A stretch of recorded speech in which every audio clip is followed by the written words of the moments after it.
the real life stuff with cryptids. The thing that started off everything was when I was 12 years old. Kind of sparked this idea. Yeah, the thing that sparked everything was when I was 12 years old. I kind of had an encounter with the only thing that can describe it as is La Llorona. Really? La Llorona is very popular around this area, on the border, California, New Mexico, Arizona, and Texas. And I don't know if you guys are familiar with the Llorona story or not. I'm not, but I remember there was that movie that came out like a year ago, and I work with a girl from at my day job from Venezuela, and she told me that that's like a big thing in Venezuela too. And I'm like, oh, really? I never saw the movie, so I don't know. I don't know if it's like a ghost mother or something, right? Like yes, it's weird to describe her because she's considered a ghost, but she's also considered flesh and bone because, La Llorona originally was a woman that was scorned. I'm just going to give you the 5 peso version. Yeah, definitely, yeah. It was a woman that was scorned by a man because she wanted to be with him, but she had children, so she turned around, drowned the children in the river, came back to the man and said, "Hey, I can be with you now." And he's like, "Why would I want to be with you? You're a murderer." So she felt, remorse. She went back to the river, drowned herself, but death rejected her, and so she's cursed to wander the earth for all eternity, searching for her children. It's kind of like the banshee motif, right? She's connected to the water. You see her, you hear her scream. But La Llorona has the ability to come and take your children. So it's a cautionary tale that's told to us when we're growing up that if we go out or we misbehave or we don't listen to our parents, La Llorona will come and take us because we're children that are misbehaving and we're not paying attention to our parents. So growing up with that around this area, especially with the river being like right there, we were always fearful of this. And when I was about 12 years old, my sister and my brother-in-law, they lived out in the boonies of what I consider the boonies of El Paso. And he invited me over one weekend to check out the Playboy channel. He's like, "Hey, I got a satellite dish." And I'm like, "Hell yeah, man!" And my sister told my parents, "See these hoops." Yeah, exactly. And back in the day, if you had a satellite dish, you had to wait till a certain time of night in order to get before it switched on.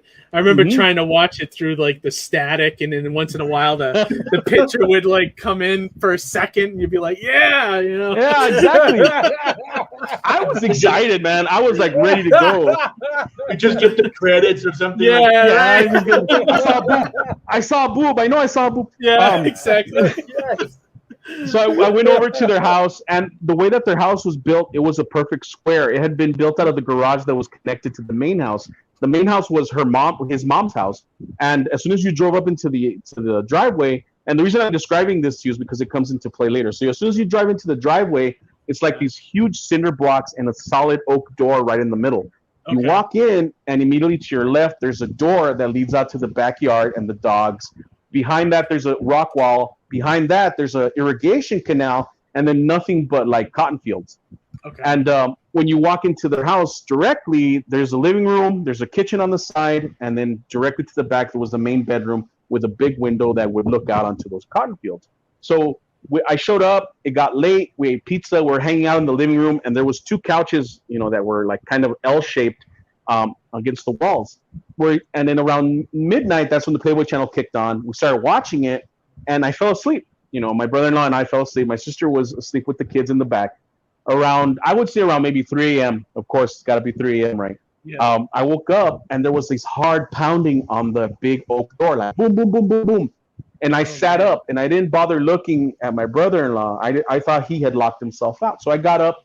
I went to the door. I was about to open it, and the dogs are going crazy. They're barking. The door was open to the backyard because it was hot. It was like the beginning of summer, so it was kind of hot. And the dogs are going crazy, and the knocking keeps going on the door, really pounding. I'm about to open the door. My brother-in-law sits up from the couch, and he's like, whoa, whoa, whoa, whoa, whoa, don't open the door. It's La Llorona. If you open the door, she'll come in here and take us all. And before I could react to him, I heard it. Whatever was behind that door started screaming. It started yelling, crying, whatever you want to call it, weeping. And it was just howling. And the dogs, they completely shut up. They were whimpering. They shut up. And this thing just keeps going. And I had this compulsion to open that door. I wanted to see what was behind it. And I was frozen, with my hand on the door handle. and it's going and it's going. And the thing that scared the shit out of me, and to this day, even when I tell the story, I've told it so many times, but every time I tell the story, I think about it, is when it took a breath between crying. It went like that, and that, oh man, that's just like you can still hear it, like you can conjure up that sound.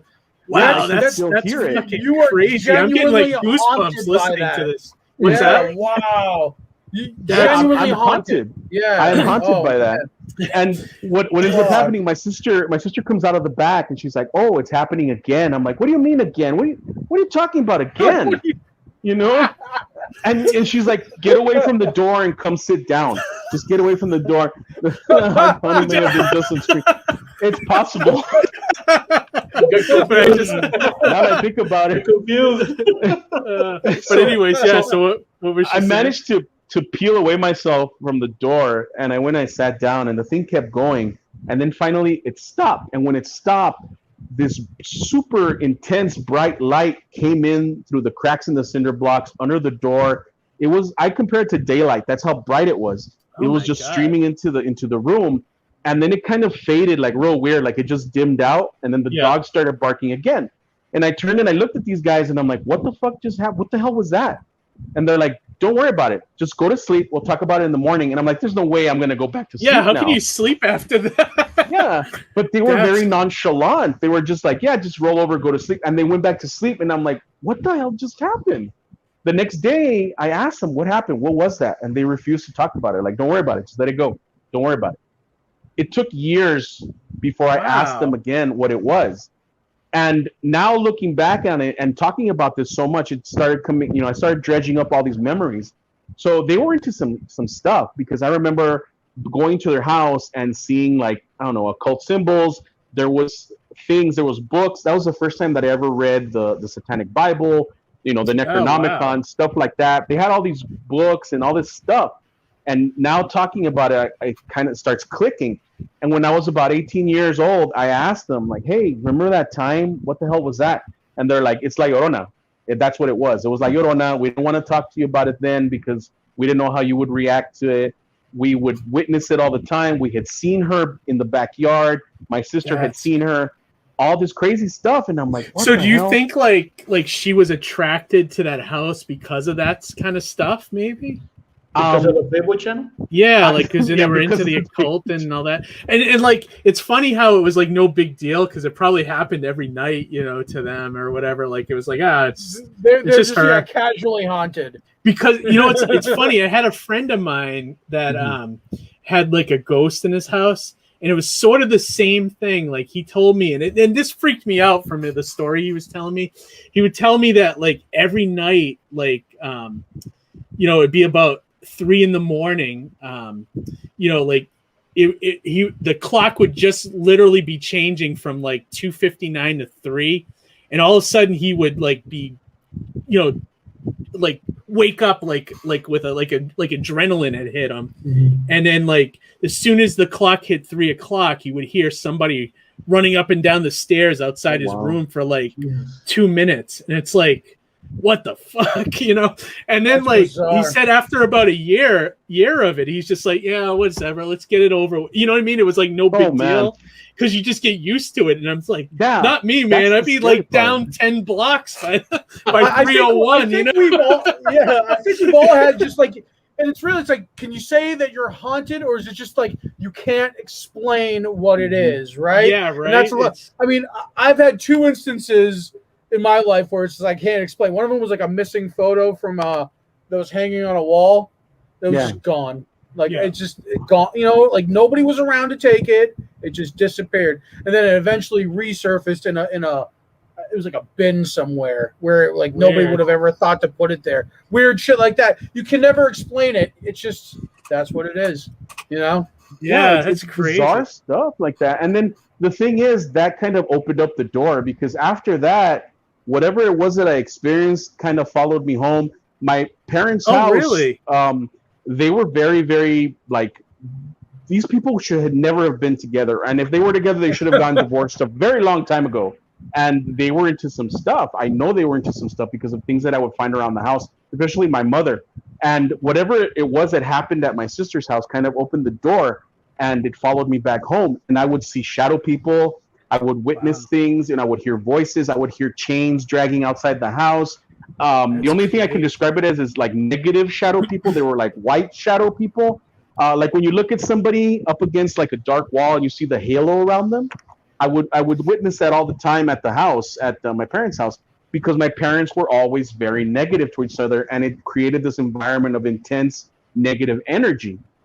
They brought a priest over to the house at least 5 times when I was growing up to bless the house because they thought it was the house, and it wasn't. It was them.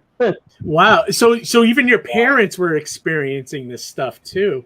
Mm-hmm. Wow. Okay. My mother was deathly afraid, and this is the jacked up part. My mother was deathly afraid of being betrayed by my father, but at the same time, she didn't love my father the way my father loved her. It was weird. It was like a possession. Like a weird, like kind of toxic relationship. Yeah, it was just extremely like toxic. Wow. And she would do certain things. She was into some stuff because I would find objects around the house that just didn't belong there. Things would happen that she would ask me to do for her that were just like bizarre, like witchcraft type stuff. So all this stuff just kept just amplifying over the years. At night, I would see the shadow people. They would swarm in my backyard. They looked like sharks, just swarming around the backyard. Really weird. It was weird, man. I always describe it as venom. The way the venom moves, that's the way they would move over the wall, around the house and stuff. Very crazy stuff. That's wild. Yeah. How about you all? Do you have any supernatural experiences that you can share? Yeah, me either. I never had anything happen to me, but I believe in all of it. My brother and sister, they would see shadow people, but usually when we move stuff around the house, like cleaning or moving boxes and that stuff, supposedly energy gets disturbed and things appear around. So I guess they don't like that. They don't like I don't know how to explain it, but yeah, one time we cleaned the whole house, and next day they were starting to watch things like peer around the corner, like they just would show their head and hide back, and that's some spooky stuff. That's some spooky shit. I don't know if you've seen those videos on YouTube or TikTok when they like encounter shadow people. That's the most scariest thing. Oh yeah. Something peering out through the corner and like heading back. That's like creepy, man. Yeah. The door wasn't sharp, bro. Exactly. Yes, occult things can be an invitation for sure. It was crazy, man. My wife experienced stuff there. My friends would show up to pick me up, and they refused to pick me up at night because they would see stuff outside. And these people are like, I don't believe in shit. And then they go to my house and be like, I'm never coming back to your house again. And it was nuts. That's crazy. How many times have I gone to your house, right? Like 2 times, 3 times? Yeah, you guys went a few times. Yeah, but I didn't notice anything, man. I guess I don't have that third eye open or whatever, no? Because I didn't sense anything. Exactly. Or maybe something happened, but I was like, not noticing it, or you're very grounded. I've noticed that you're very grounded. You don't when something happens, you have to have like an explanation for it, and that's what grounds you. My wife says she hears weird noises at night all the time, but she's pretty sure it's just me. My wife says the same thing. What's going on? Oh my god! Ahoy, mateys! 'Tis I, Captain Horatio Honeyflakes, and I be here to tell you about me newest crowdfunding campaign. The adventures continue with me crew, the Mighty Mascots, in issues 7, 8, and 9. Just focus your looking glass on the amazing artwork of Ian Warianto and Anton Bondi. Me crew, the Mighty Mascots, are up against some scurvy scallywags, and we need ye help to defeat them. There be a bounty of exclusive treasure, only available here, where X marks the spot. I spy a huge coffer of bonuses and stretch goals on the horizon.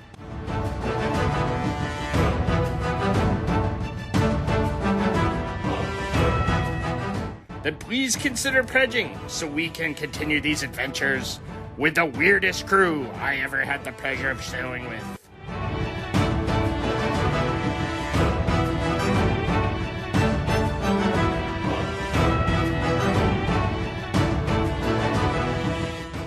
Mascots Unleash!